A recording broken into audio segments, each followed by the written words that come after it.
Welcome to the podcast of the Coaches Next Door, and this episode is a very special one. First, is the first time that we have a guest on our podcast, and a very special guest. So, as you know, the last project from Peter Koyen, my husband, and also our voice on this podcast, our second voice. The last project that Peter had was to write and to finish a book, and the book is called Unleash Your Transformation. But Peter didn't do this book alone, and he did it with a very special person, and that is Marco. Marco is going to be with us, telling us the story of this book, but also how was the process of writing this book. And this book is very special for many and different reasons, like you can imagine. But this book was published by Forbes, and in 2 weeks this book was nominated the bestseller in the label of business. And that is really important, because most part of the times we have business books that are very hard and very focused on business only. But this book, the Unleash Your Transformation, has a very, very important part, that is the inner game power. So the book is built on 12 parts, and in each one of these parts we get a lot of information for business. But we know that a lot of people that already read the book, they say also for themselves. So this book is meant for any type of leader. I hope you enjoy this conversation as much as I did, and that you can have the opportunity of reading this amazing book. And welcome, Marco. Hi. Hi. Thank you. I don't know, I think you know, but for me it's a huge privilege to have you here. Not only because I know that you have a big agenda and a lot of things to do, but also it's the first time that I'm recording this podcast with a guest. Wow. So, welcome to my podcast. Thank you. And we are here to talk about something that I think is very relevant, but also very important for both of us in maybe different ways, or not. Let's see that. Yeah. And that is your book. So, first of all, can you tell us a little bit about yourself, first of all, to start, Marco? Yeah, so my name is Marco van Koolevijn.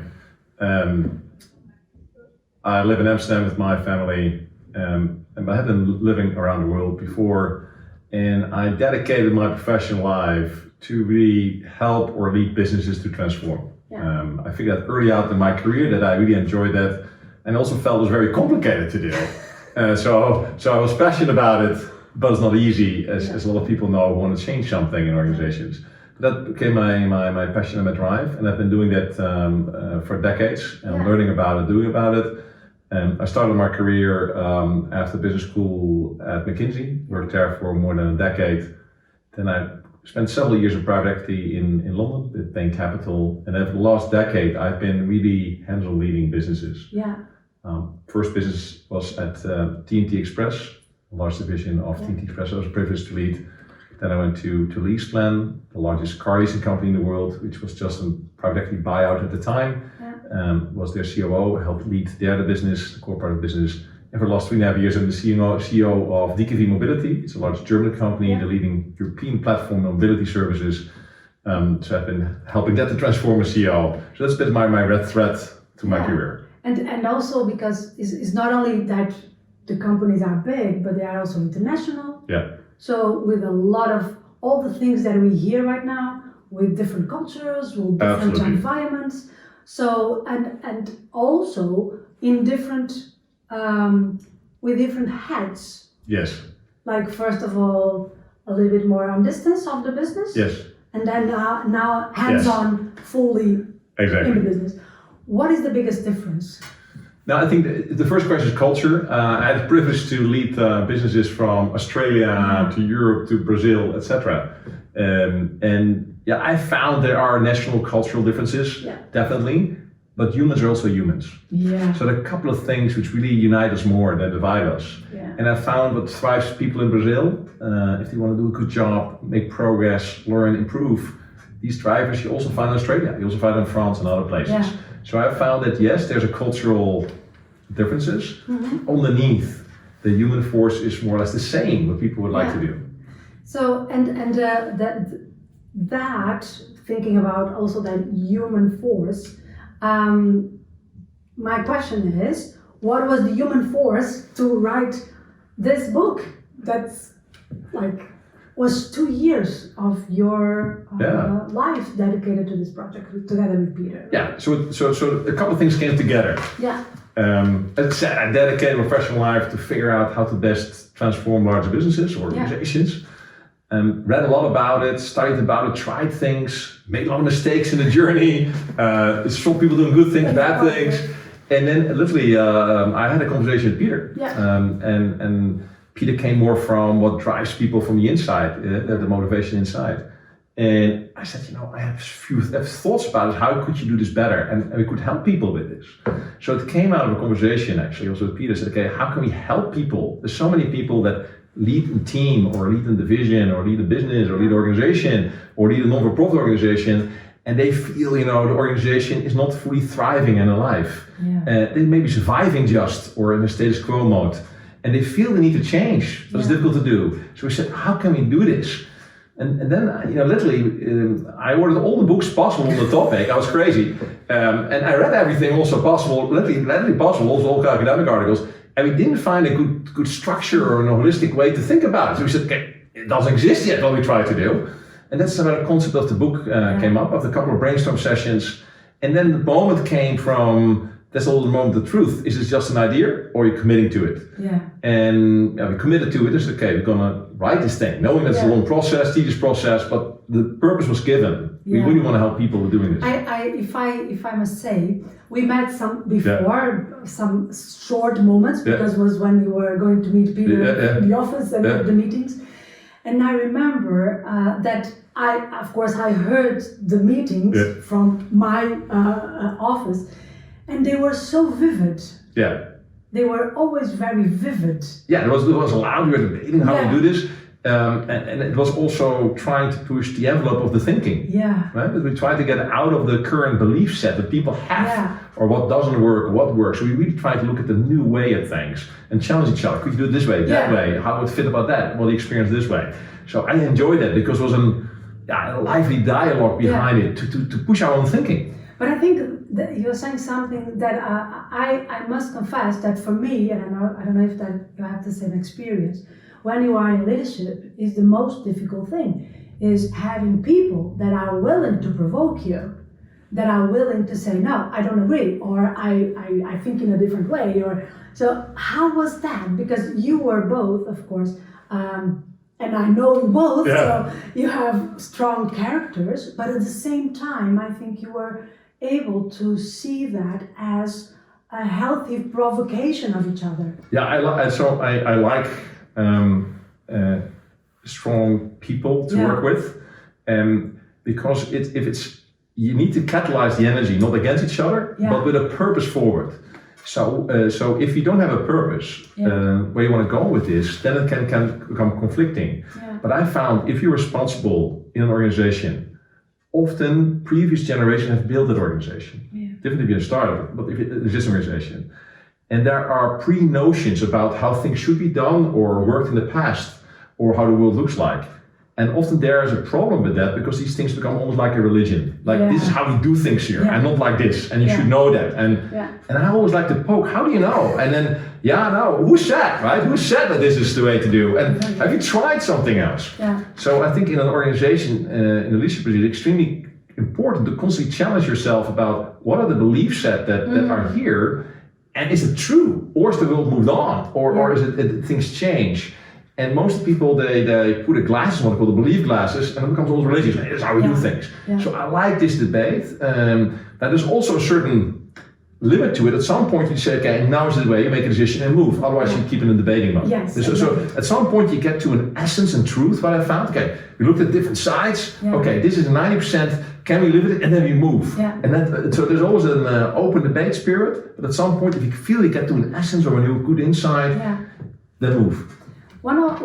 You are saying one word that for me is very important, and because we already talked about this, and I think was also for Peter very important, the truth. Yes. And that notion of, and I think I remember so well when Peter was, of course, we had a lot of conversation about the book as well, and he said, I don't know if this is the truth, but for me became the truth. Yeah, so what I found in many topics, also when I'm leading a business, is that you go to pre-notions that may be off or right, and you test them, and you debate them, and you get different point of views, you look at different angles of things, and at some point you feel you get to an essence and real truth, and more underlying principle, and that principle is mostly enduring, so you get to a different level. So does this principle make sense of if humans come together in an organization to make collectively something happen? Is this a fundamental principle? And I think we discovered it, and I fought for it and said, are we now kind of on the principle level that makes sense? And I think, yes, that's also what the book is about, certain principles that are proven and tested, that go beyond kind of a belief about this how you should not do thing or culture, this is not how you should do things. Yeah. So can we see, because the book has a will as a process. Yes. How was, better asking, can we see that process also when you think about how the book was done? Yes, so one of the things, so the book is consistent of about 12 wings, how to create a force to change organization. The first wing, and there's an order to it. Yeah. And the first thing is purpose. Yeah. So in an organization, you need to define what you want to do for somebody else. Because that's the reason you create an organization, to come with humans together and other things to say, okay, how can we help people in society do something differently than you could do on your own? So I said to Peter, I remember vividly, he said, okay, if we write this book, we need to be clear about the purpose. Difficult. He said, difficult. No, we're going to be clear about the purpose. Yeah. And we really wrote something down on the right. I said, okay, we really want to help. Well, that started the conversation with, we really want to help people in leadership positions to give them tools, practical ways to turn a business around, to grow the business, to transform the business and make it more alive. And that's a statement I kept central. And when we started writing, I said, is this something that will help people? Yeah. Or is it something to be intellectually stimulating or funny or no, but so we tested with that purpose. Are we helping people with this? That is fascinating, because I think in my profession, that is going to companies when they have problems, one of the things that I find missing really in a big scale is that purpose. It's amazing. And that question that you just asked is what we are doing is serving. The people is amazing. So every time I go to an organization or team, so when I arrived at DKV, beautiful organization, but I said, what's our purpose? Yeah. And I think somehow it was become vague and unclear. So as a team and everybody involved, they said, okay, what's our purpose? And we drive the transition to an efficient, sustainable future mobility. Every key meeting I start with that. Every key meeting. Yeah. And I think that gives me energy when I wake up. And everybody uses that now. Yeah. So I think if you don't have a purpose and it's vague, then many things happen. Yeah. Politics kick in. People find less meaning. One of the challenges I see people often do is they make purpose too complex. Like, I want to save the world, everybody tomorrow and now. Yeah. But that could be simpler. And we have an example in this book which I like. And it's a true story. I was in an interview with a young guy who worked at the local grocery store and was basically putting all the stuff in order in the grocery store. In the late at night, to the next day, it's all good, and during the day. And he became the employee of the month. And he was interviewed by a local newspaper. And they asked him, I don't know what his name anymore was, but said, hey, why do you do such a good job? Yeah. Do you want to work here for a career? No, I'm just I'm a student still. I'm just doing here to... do you do it to get more hours or more money? No, I'm not doing it for more hours and more money. So why do you do such a good job? And the guy said, and that was kind of profound, he said, I'm responsible for fruits and vegetables.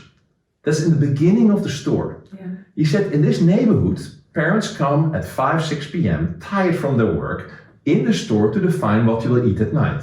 He said, if I make sure in the beginning it looks really good and really tempting, people take fruit and vegetables instead of really bad foods. Wow. And he said, what I try to do is to keep this whole neighborhood healthy. Oh, wow. And I think it shows that almost in any story, you can find a meaning. You know what I mean? It doesn't have to be, I save the world tomorrow all, but you can think about, which I think is important, what you want to do or be for others. It's a very simple statement. And if you have not that clear, an organization becomes wobbly, because then it's like, oh, what do you think about this? What do you think about that opportunity? What about becomes super reactive instead of driving.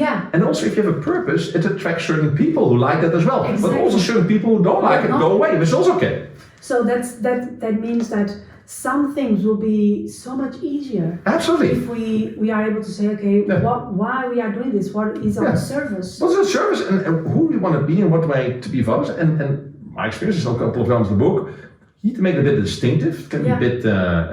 You cannot be too general, right? Because then you do nothing. Exactly. But it also doesn't have to be perfect, right? And it doesn't have to be. But many organizations do it. Or long. We have one sentence, and I use it all the time. Organization, we use it all the time, and it's literally okay. Do we do this investment or not? No, it doesn't make sense. Is this helping us our purpose?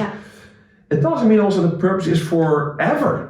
Of course. It doesn't make this forever. But it's for sure. That is also a question, right? Yeah.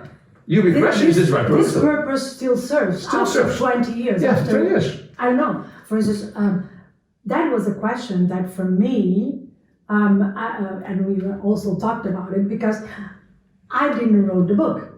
But now, I'm having the book in my hand. And you feel like you want to do something. And honestly, for me, that was a question. Like, okay, if I pick up this book, what is my purpose with this? It's a good question. Right? What is my purpose? I think it's a very good question. And I got some weeks of struggling because I didn't want to take anything that was not mine, right?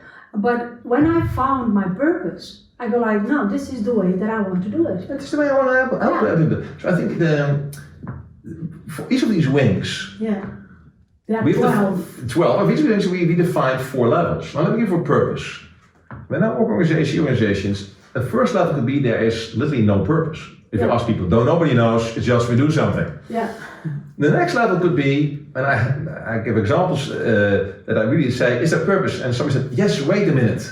I will look for it. And then the day later, they came back with something, some consultant done 3 years ago, somewhere in a drawer on a piece of paper in the back part of the annual report. And he said, so we have a purpose. I said, no, that's maybe some statement. The next level is that people have a purpose that they really try to use, and it's alive. And if you ask people in the organization randomly in the middle of the night, some people can tell it, and it's alive and it's useful, right? And then the next level of purpose is that it's really an engine of what you want to do, that gives meaning to people. And I think there you can measure yourself. Is your organization, so if you lead something, it doesn't matter if it's a team, if you're only one person, or 20, or hundreds of thousands, or tens of thousands, can you formulate a purpose? And this is alive. And I always ask, if I go random to the top 100 or people, can you tell me what the purpose and what it means for them? If it's a deer in headlight look, then you don't have a strong purpose. Right? That's, And this 12 things, they all start with a P. Yeah, it's a creative process. I found it adorable. I was like, oh my god, they all. Because I didn't. I went back to the book because the book was also finished for a long time, and we didn't see the book for some months. And then when I pick it up, I'm like, oh yeah, it's true. They all start with. There's more a P. It's also to be more memorable. But it came also about when I thought about the key words. I literally was running outside and I thought, what are the keywords of all these elements you could think? And a lot of started with P. And then I thought, okay, maybe if I try thinking about it, maybe all the 12. And I think 11 of the 12 make total sense. And one is a little bit fudged, but it still worked out. But in principle, it all hits the note that we wanted to make. And I think it's helpful because you can remember it easily, right? So there are 12 P's in each ring. And I think P also is for power. Power. For purpose. Purpose. The beginning of everything, right? It's a powerful letter to start with. And also, one of the things that I really appreciate in the book is that has also a lot of stories, just like Yeah. the one that you told. And some of the stories they happened with you, with Peter. Some stories you founded Yeah. in also great work that other people did Yeah. about this. What was the story that you were like, I didn't knew the story, but now that I know, I cannot go away from it. You know, this type of things that No, like. Yeah, it's very good. So first of all, humans have learned over the 100,000 years that we exist, people at least find that we exist, have learned by stories. Stories is a very powerful mechanism. Yeah. So we had our own stories, but we also said, let's use some well-known companies people know, and I read again all the books about them, all the interviews, etc., and say, did they use this? Yes, they did use this. So I almost could, for all the big transformation we explain here, from Apple to Instagram to other places, they did these elements. Yeah. But we picked out each of them one by one. Now, it's difficult to say what hit a nerve, but there were 3, 4 that I found as most people don't know or think they know. Mm-hmm. So one was with Steve Jobs. So Steve Jobs came back to Apple, I think late 90s. He was fired 10, 15 years before. And when he came back, Apple was on the brink of bankruptcy. So literally they said in 2-3 months you're running out of cash. And you have to close the thing down. So what did he do? What did he do? He first started to what you would do typically in a turnaround. He started to rationalize the products, looked at the cost, all this type of thing. Yeah. But what few people know, if you read what he did in the background, he said, yeah, but if I want to make this a real amazing company, I have to think about the purpose. And the purpose cannot be about making better computers. Yeah. That's not something that people get excited about. So he spent literally time while the thing was on fire, while he had to do all the tough things about rationalizing, doing this, he carved out time in his agenda to think about what this purpose should be. Yeah. Now, after a period, I think it took him more than a year almost, he came to the notion about, and we are here to empower people's passions, something around that order of things. And it was also a bit catalyzed by an ad campaign he wanted to develop, and you saw all famous people did something crazy called Think Different. Yeah. So you saw Picasso, others, but you never saw a computer. Yeah. And people say, oh, that's funny, it's maybe to have a marketing story. But then he said, brutally, or that's intentional, it was written about it, but he said, if it's true about it, so look about what type of products we should develop. Yeah. And then he said, what are people passionate about? Music. Yeah. People are passionate about music. Should we not make some device? And that's how the iPod came up, right? Yeah. So from that story, now, he unfortunately passed away at some point, but at that time, the company is the most valuable company in the world already. Yeah. And if you look at it, if he would just have done restructure, do this, try to get cheaper, better computers, he would not have gone there. Yeah. This purpose led to things like, okay, people want to listen to music, that gives them passion. That also led to an iPhone logic, where there's a screen with different usage for people, for pictures and other ways. And not at the time, it was like BlackBerry was a winner. Yeah. People thought you need a key because it's a mini computer. He said, no, because we want to enable people's passion. Now, I think it shows that even that famous story most people know, there's an underneath story about it. Yeah, and it's incredible how sometimes we forget that. We want to make things rational. Yes, and there's always yin and yang there. Yeah, and it's like, oh, let's put this in a rational way, let's put this in a kind of a logic, and I go like, yeah, but people, when it becomes a logic, people can fight it. Because if they don't understand the logic, they will say, okay, this doesn't work or it doesn't fit me. But a story is so much difficult to say that is not that like that. Allow me to give you one example. So one of the things we say here, if you understand the purpose, you have new perspectives, you have a good position, that it's important to think about your priorities. Yeah. And very few organizations have priorities. If you look at my organization, everybody has 5 priorities, very clear. It's not rigid, you can change them during a year period, but at least you know where you're going, right? Exactly. Without a map, you go nowhere. Exactly. So there's a story about Iger, the CEO, again, current CEO of Disney, but he was the first time CEO around 20 years ago, the beginning of the 2000s. He was COO before at Disney, and Disney was not doing well. Yeah. And he needed a new CEO. And the whole press, you can look at the Fortune magazines, everybody, Wall Street Journal said, you need an outsider to shake this thing up. Yeah. And in his biography, you can read it, they thought, okay, he has no chance, right? So people said, this guy, he's part of the problem. He's never going to do it. Yeah. But the board interviewed him anyways. And he had to prepare for that interview. And it looks like he had a friend coming over, and his profile shows that was somebody who had a political experience, so he helped people to get elected. Okay. And the guys have no sense about business, but what do you want to do with this company when you get CEO? And he starts saying like the mumbo jumbo thing, this is it, grow, blah, blah, blah, blah. The guys have no clue what you said. Yeah. He said, tell me, what are the 3-4 things you want to do? And only these 3-4 things. Yeah. And again, he was mumbo jumbo, and somebody said, okay, 3-4 things, you get only 10 seconds. And then he kept the 3 things. Yeah. He said, okay, I want to be the absolute content leader, I want to get the digital platform going, and I want to get internationalized, or something around that order. And then the beauty of the story starts. He gets in the job. And then he sticks to the priorities. So I'll give you an example how tough and difficult decisions he had to make. Yeah. So Disney was known for all the characters. Everybody knows about Mickey Mouse, those type of things. Yeah. And when he went to Disney World, they had this parade of all these characters. And he saw, and there's an order of history of these characters. Yeah. But he saw the last characters were more from Pixar than from Disney. Yeah. Because they had a merchandising with them. So he said, and then he looked at the studios, went to Pixar, and said, if you want to be really a content leader in that area, we need to buy Pixar.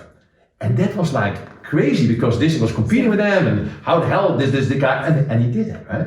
And then he went the whole Star Wars franchise, and they did many things that everybody thought were against at the time, because it didn't fit with the culture or the belief set. Yeah. And they became now content leader. And he did it on, what I like about the story is, he was against odds got in the position, defined the priorities, but then also took the tough trade-offs going with them, right? And not just give up and then there's the next priorities. Yeah, but I think when I speak about leadership, and I always say that you can have a lot of tools, you can even have a lot of knowledge, but if you don't have the ability of manifesting, it's all about so the rubber hits the road with reality. Yeah. Right? So everybody can with nice weather sail, right?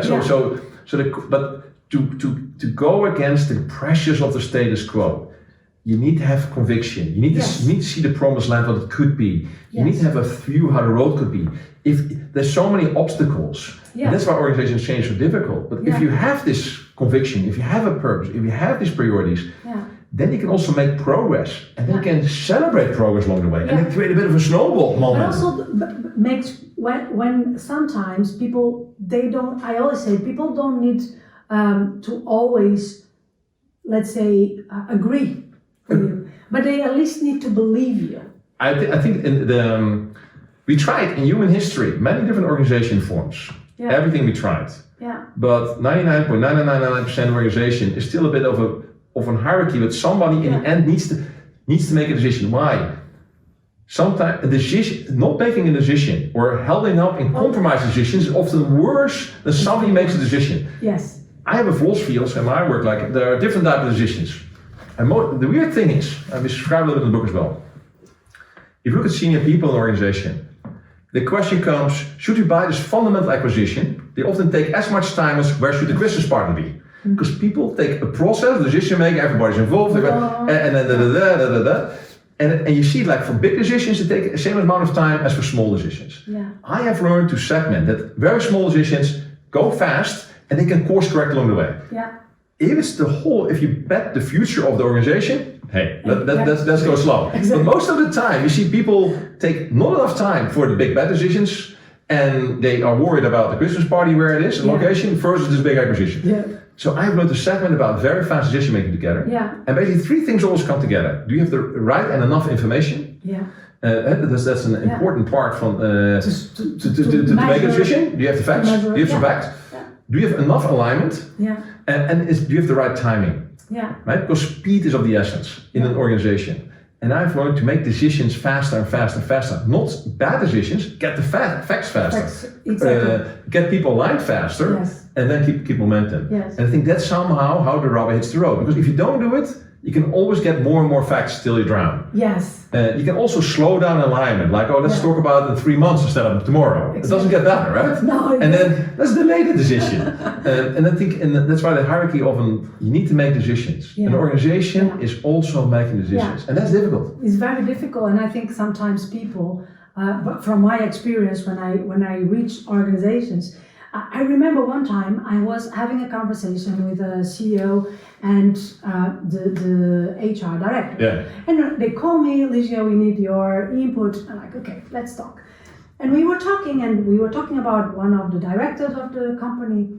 And I said, okay, but what do you want from this person? And they said, yeah, it's not going well. It's not going. And I'm like, okay, so when is going out? That was my question. When is going out? And this CEO said to me, oh, but maybe we can see if we can move it. Yeah, like, half-baked measures is often bad. Why you do that? There's something, even if it's for a business, what I've seen and read and learned and tried, is you need to do what's right, not what's easy. Yeah. Because the easy decision, which is not right, hunts you down. Yeah. Because that dilutes the whole momentum. Yeah. People therefore don't take other decisions. Yeah. So to be truthful in decision making, how tough it sometimes can be. Is fundamental. Yeah. Soft decisions are often not good decisions for anybody. No, right? Because they normally go around and then instead of they don't change even anything. They will not change. But give me another example. Many organizations, when I come in, one of the organizations I came in, I won't say the name, but I came in. So I came as a new leader, and it was a big investment project. Yeah. And I looked at the calendar. Normally I clean up all the calendar I get and make my own meetings in it. But there was still this meetings. I walked downstairs and there was 20 people sitting in a room and a screen, another country, another 20 people. And I walked in and said, sorry, I'm new here. What is the goal of this meeting? Yeah. Total quiet. I said, okay, let me ask a different question. What is the goal of this project? Exactly. Now we have every week a meeting. Yeah. I said, what does success look like by the end of the year? Nobody. And then I said, I point somebody, I don't know yet, but what do you think success look like? That you have a lot of meetings. Okay. What do you think? Well, that a whole new investment is done. What do you think? That we maybe have a plan. So okay, it's interesting. Yeah. Then I said, who of you feels that he should not be here? And I don't think that's a waste of time. And then I asked the killing question, I said, how long has the meetings going on? Yeah, already for 5 years or something. Yeah. So I said, okay, let's do the following. Who do you think should be? And people said, that these first people very quickly said, I don't have to be here, these people there. And I said, okay, what should be success? I'm okay, the team comes back in 2 weeks and say, well, success should be, and then what we organize. What I mean by that is that there are many things that get started and somehow rambling on. Nobody takes a tough decision about this should not be like this, or this should be simpler or different, or more force or less force. And that's an organization creates a lot of frustration. Yes. So it's regularly what I call like you do it in the garden, weed things out. What are the real priorities? Focus on that is extremely important. And there are sometimes tough decisions to stop things is important. Yeah, and I think the transformation is also about that, right? Exactly. Is not I normally say it's not even changing, because change means that we move some things, but some things they will still stay the same. A lot of times the good part you want to keep, the fundamentals something you want to keep. You want to keep, but transformation comes with the sense of we are changing space, form, time. Yes. So the basic of human needs. Fundamentally. So one of the things is, I don't know about you, but in any organization I walk into, it can be the local grocery store. When I walk into this building, I can feel at what level the organization is thriving. Yeah. Is it just working in the past, someone doing, or is it thriving? Is it going forward? Do people feel energy? Do people make things happen? Yeah. You feel it. If you go to the local bakery, go look at, you feel it immediately. And but the important purpose is what here is like, I strongly believe in the belief set, progress is happiness. Yeah. So if an organization moves forward to the future, normally engagement goes up. Yes. People are happier. Decisions get faster. Yes.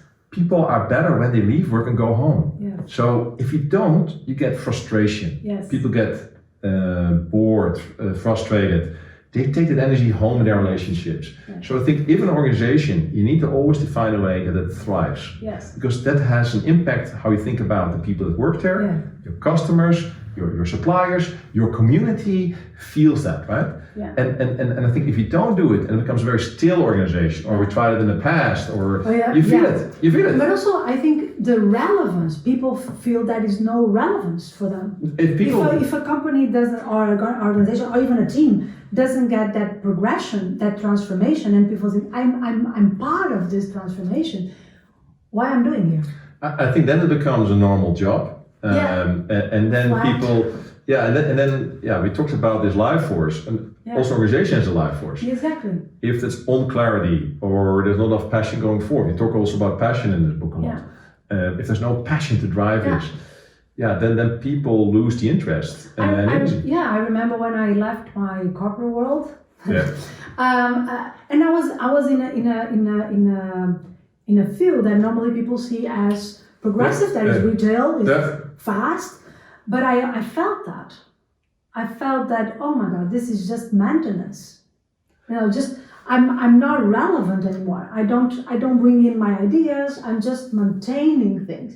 And if I went from someone working, because I had stores all over the world, so I was working a lot and 24 hours per day, I went from that to I don't feel like doing anything. Yeah, no, but people go to the motion if you don't watch out. It's like, why I'm doing this? And that's a sign, I think, for people. And as I gave the example about this young guy at the food supermarket. Yeah. I think it's important people feel they're part of a larger mission. Yes. That they feel their role in it. That they feel you have space enough to contribute. That they feel decisions are made and not bureaucracy kicks in. Yeah. And I think that I have found around the world, if it was from Brazil, Australia, or Germany, otherwise, that if people feel that, the majority of people will get forward. There's always a group that will be skeptical, negative, always. There's a certain role for them, exactly. but that's part of it. Is there a certain place? A certain place, but that's in the heartbeat of an organization. And it has to do with goal and with speed. So what I mean by that, if you drive at 140 kilometers on the highway, 120, people are concentrated. Yeah. If you go with 30 kilometers on the highway, it goes like this, right? Yeah. So you need to have a bit of speed to make decisions moving. Now you made me think about my father was in his younger years was a car racer. Now there you go. And I remember one time I was driving with him. I just got my license driving, like really I was super young. And then I was driving and was like a trash can, but really big, and came a truck. And I was in my car, and I remember my father say, I was like, and he saw it, and he said, speed in. Speed. And I'm like, okay. And I speed, and it's like, never brake. I agree. Because if you brake, you're going to balance, like you're going to move. And I was like, oh, that's, and I think that is exactly the example. Like sometimes we are afraid of like, let's go in some type of speed. We need also to see the momentum, right? What the momentum is asking for. But I think most part of the times people are a little bit afraid of decision. Let's decide right now. Let's see what is best. But sometimes is the way to avoid that. I think it's the loss of social human capital in society, of organizations that didn't progress enough and therefore have to restructure or get smaller. Yeah. The emotional pain of that. Again, the world is moving forward. Yes. You cannot stand still. No. And you should not optimize what's now, you should optimize what you think the future will be. Right? Yeah. So you need to think about the futures like that. There we want to go, and then we need to move. Yeah. The danger is most people move only when the pain is high. Very high. Very high. Otherwise they prefer the comfort of what they know. Yeah. But I think in the transformation it's important. There's a famous biblical story. I'm not judging people's religions. No. There's a famous biblical story where a whole population went across the Nile into the desert for 40 years to the promised land. Yes. But the guy who led it in the story didn't say, guys, let's leave where we are, which is horrible but known, to go in the desert. Nobody would follow. But he had to say, but there's a promised land. It's there. The pain is here and the promised land is there. Yeah. But you need both. Yes. And I think the people will move if there's a better future for most. And that's also what's the 12th P, is that the better future we call it payoff, has to be for all stakeholders. Yeah. We describe a fascinating story about Eddie Meyer. He's one of the most successful entrepreneurs in New York who opens up restaurants. But he had a strong philosophy. He said, I need to make sure my people are happy first. Yes. Then my customers. Because if I don't have happy people, I don't have happy customers. They will not have happy customers. Then he said, I need to work with my suppliers. Yes. He said, because they are not just, I need to work with them because they are part of my logic. Partners. That was the philosophy.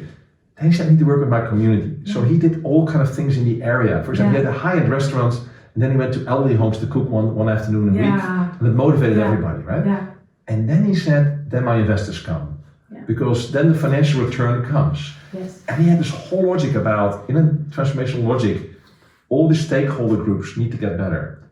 If you try to prefer one over the other, which is you give everybody a lot of high salaries, but there's no customer service, or if you say we only do for the investors, we cut all the cost out and there's no customer service, or we don't. So there's an art about how do you create an attractive story to the future where all the stakeholders see a better future. Yes.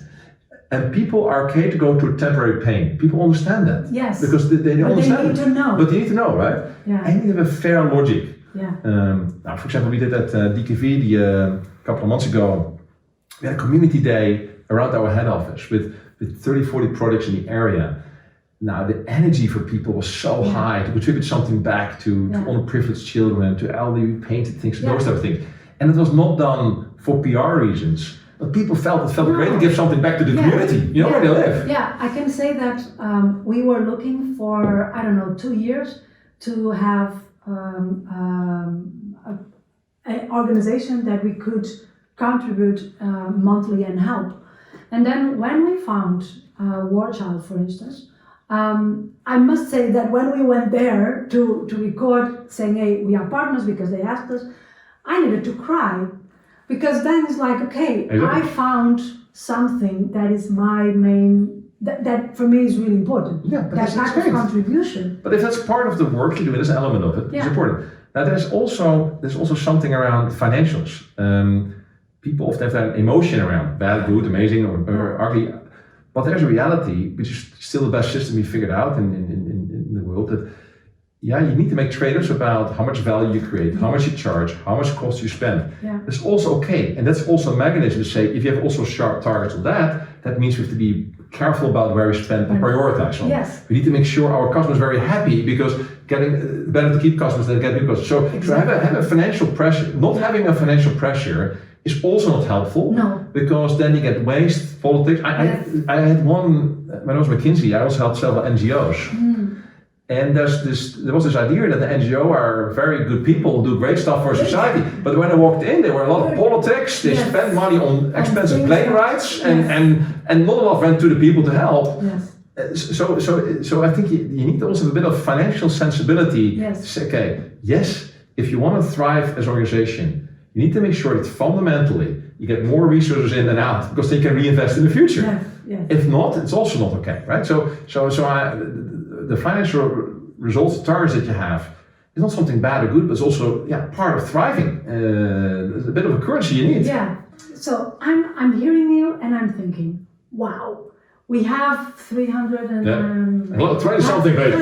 Pages, and this is not only a business book, right? No. So it was interesting. So it's now also on Amazon. It became one of the bestsellers in no time. I was it was the best written business book, best new feature business book. When you said it, I was like, wow, this is fast. And I'm once on it, I was surprised. But there were people saying not only like, hey, this makes sense for business, but I also people commenting, this makes sense for me. It was my personal purpose. Exactly.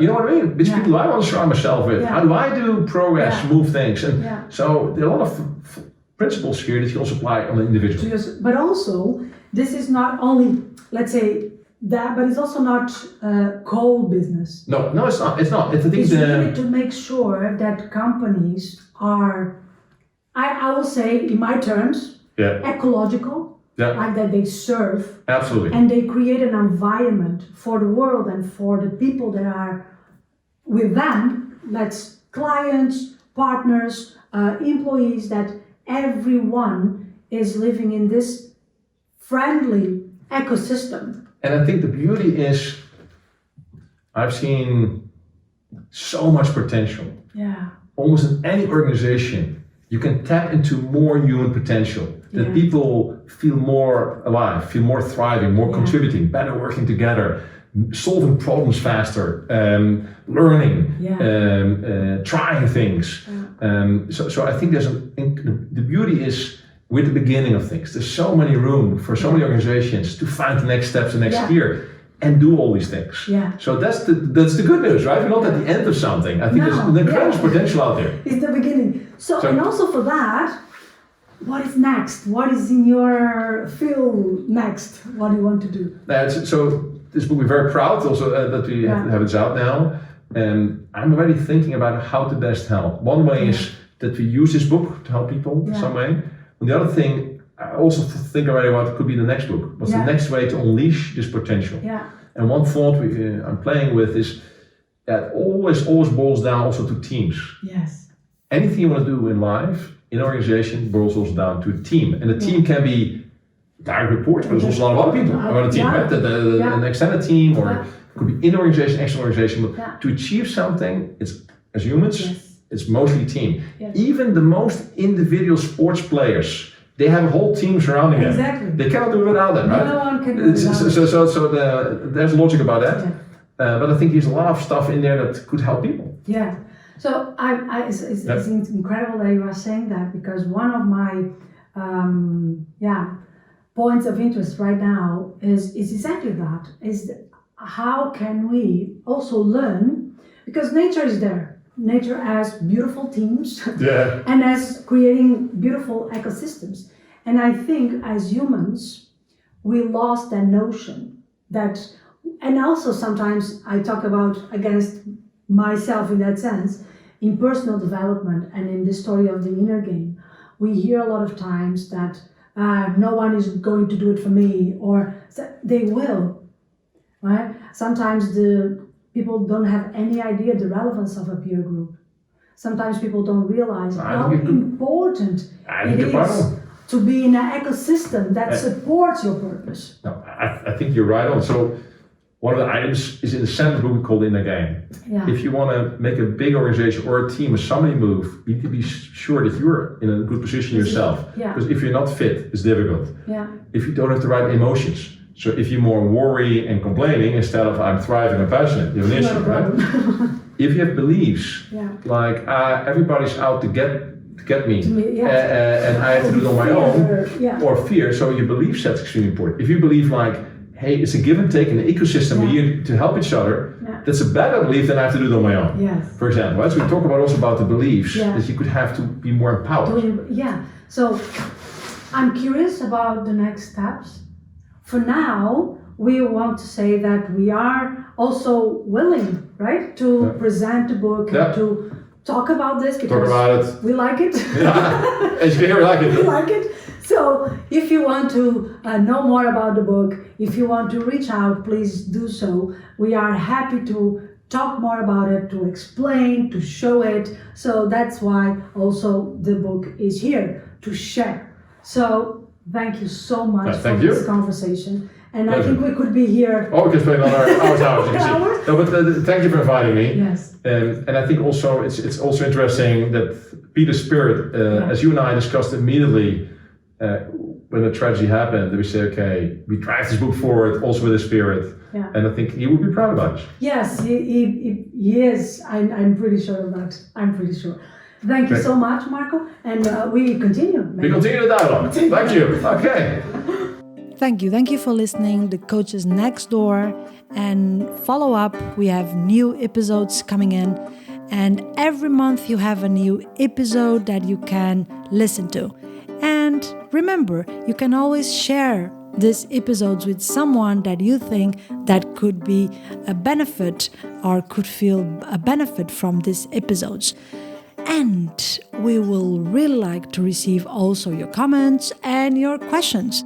And if you want me to talk about something in particular that will fit you or your needs or your curiosities, please reach out by email, by a message, by a comment. I'm pretty sure you will find your way. Thank you so much, and we hear each other. Take care.